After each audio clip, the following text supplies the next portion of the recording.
big break was playing a young Elvis Presley with Martin Shaw for an Alan Bleasdale play, which won awards and everything, so that was kind of something special for me because it's my very first West End show.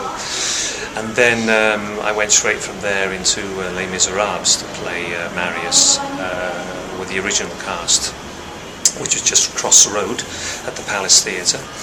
And then, of course, I played Chris in Miss Saigon, which was very, very special, because when you actually create a part of your own, which is put down onto albums and things, it's always going to be there for life and in concrete. But also I played Raoul in Phantom, and then played Phantom in Phantom, and played all lovely parts like Judas in Jesus Christ Superstar.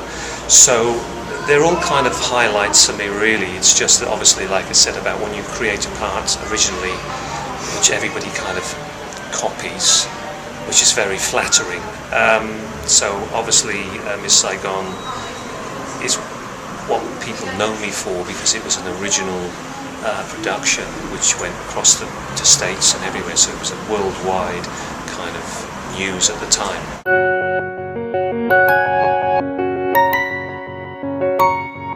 Yes, it's the role is, I mean, the story is based on obviously a biblical story, the prodigal son, which actually there's a Rembrandt picture of the prodigal son, which the composer Ray Gaudi started his ideas on.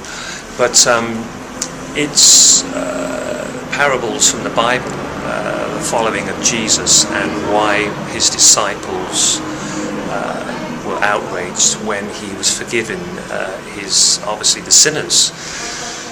And this is put in context in Afghanistan about a colonel, played by myself, who has a younger son and an elder son, and the elder son who's a captain, and the younger son who's just taken command of his first troop.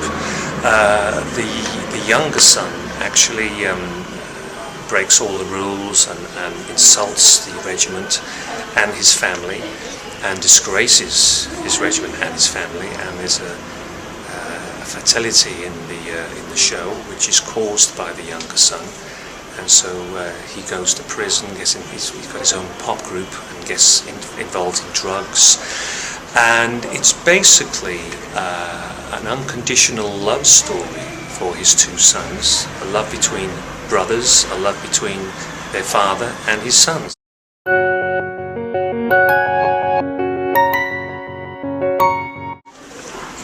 Well, we've had two military people in. One colonel that was over on the front line fighting. Well, both of them fighting on the front line. With Brendan, who has been coming in teaching us the military marches and salutes and everything that's needed to be done, obviously for all the movement and the choreography. The other was a colonel who kind of helped me a lot for my part, because of course I'm playing a colonel too, and it was kind of showing me real footage of the front line and how things were and how he speaks to his regiment and how friendly everybody is. And plus the basic thing is that when you have your own troop, that it is all one big family, everybody has to be together.